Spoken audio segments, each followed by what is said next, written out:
All right, what up, guys? Let's get it. So happy Wednesday to you guys. I want to talk base about what has happened so far for today, and in case you guys have missed out, so I'm gonna go ahead and talk about this. Uh, am I on this? Oh, hold on. I thought I was on the screen. Okay, let's go back here. Okay, we are on the screen here. So I want to talk about what is happening with the U.S. dollar. So obviously, U.S. dollar has fallen down quite a bit. What has happened, right? Obviously, today is the FOMC press conference, right? Before that was the Fed interest rate decision from the Federal Reserve. So the Fed has not decided to do anything, and they don't plan on raising rates until the economy has fully revived. And I'm going to go to FXStreet.com here and talk a little bit about this so you guys get a chance to see what I'm talking about. Okay, it says right here. I'm just gonna. This is pretty awesome because you should always use this website, and I like using this website.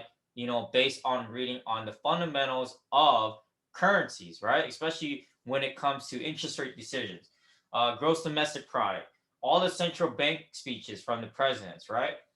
If not, what is obviously going on with uh, President Biden, right? He's actually doing a speech tonight for I believe the 100 days of running his campaign as a president. So very important to see what's going to happen later on. But I'm gonna touch base on this for you guys to see where I'm going with this. So they talk about. I'm just going to talk, and I like this because they talk about key components of the speech here. Right, recovery remains uneven, remains incomplete. Conditions in the labor market have continued to improve. Unemployment rate of 6% understates shortfall in unemployment. 12-month measures of PCE inflation is near term expected to exceed 2%. So, haven't decided to raise rates, right? Want to revive the economy.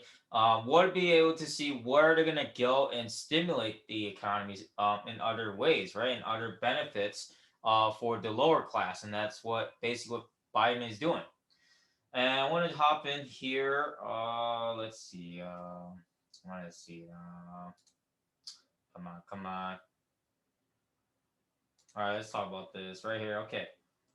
Fed just upgraded its view on the economy in the statement released today at the end of the two-day FOMC meeting. The Fed kept interest rates and purchase program unchanged, right? Because they don't plan on doing anything anyways.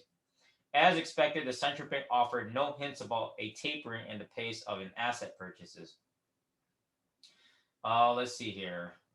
Economic outlook is concerned. Acknowledged that inflation has risen. The Fed offered no hints that it was considering slowing the pace of its asset purchases, let alone thinking about raising interest rates. After the statement, U.S. yields printed freshly weekly highs. Yep, it did. The 10-year fell back. The U.S. dollar fell. Wall Street went up. S&P 500 went up. I believe Nasdaq and the other, I think VIX went up too. So this is pretty concerning because we're still in a pandemic. We don't know what's going to happen at the end of this year and up until at the end of the term for Biden. What I want to say is that I wouldn't be surprised when we do go into a recession, and this is just my personal opinion, that when we do go into a recession, they'll probably be worse than 2008 and 2009. And a lot of people are just probably thinking that it might end up being just a small correction. If that is the case, then how much higher are they really going to try and thrive this market up, right? I'm not talking about surviving the market. They're going to try and thrive this market up, right? And what exactly are they really trying to stimulate, to bring the economy upwards versus back downwards?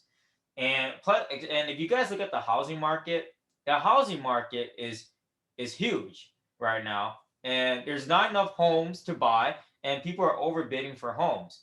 So the housing market is still climbing, and who knows what's going to happen with the housing market later on, right? So coming from as a forex trader and looking at where the U.S. dollar has been pinned down, right? This is on the 1 hour. Let's go to. I want to go to. Let's go to the monthly. So we look at the monthly chart. You can see that it's pinned itself back down. Wall Street is still creating a new high. S&P 500 is already creating a newer high, right? You can see how much this thing has been driven up. It's crazy. Gold, it's still up there. Don't get me wrong. Gold is still up. We'll see if it actually breaks 1800. UJ is going back down, right? Major move back down here at from when the 110 price. So those are the pairs I'm going to talk about. So you can see that the S&P 500 is up. Wall Street has been up, ever since from last year when they shot it down from the pandemic.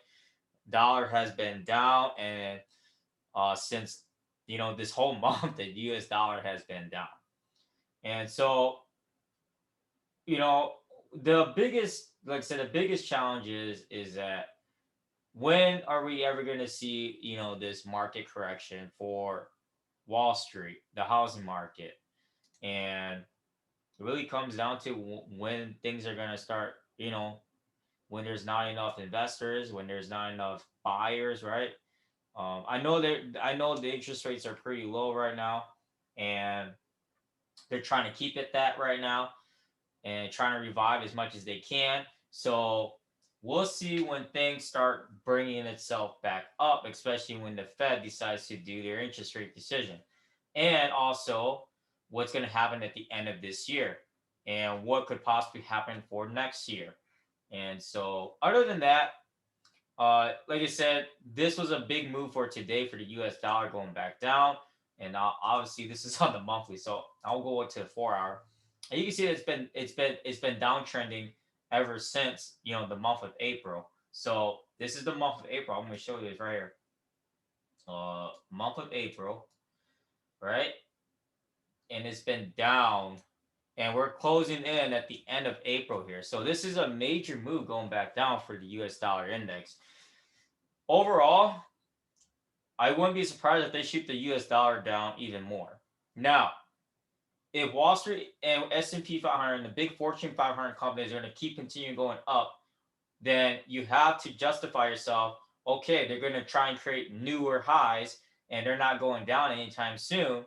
And the market is really good right now for the housing market. So there's just a lot of people buying, and a lot of people are investing at this point, even though we're still in a phase. I don't know, not a crazy phase of the pandemic. We're still in the pandemic too. So who knows what's going to happen?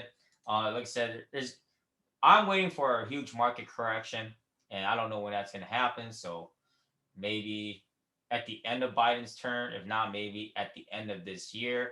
But who knows? Like I said, it's just basically a guessing game until something major happens with either Wall Street or the housing market. That's what's going to come down to here in the United States. But other than that, that's it for you guys. I don't want to talk too much and take away your guys' time here.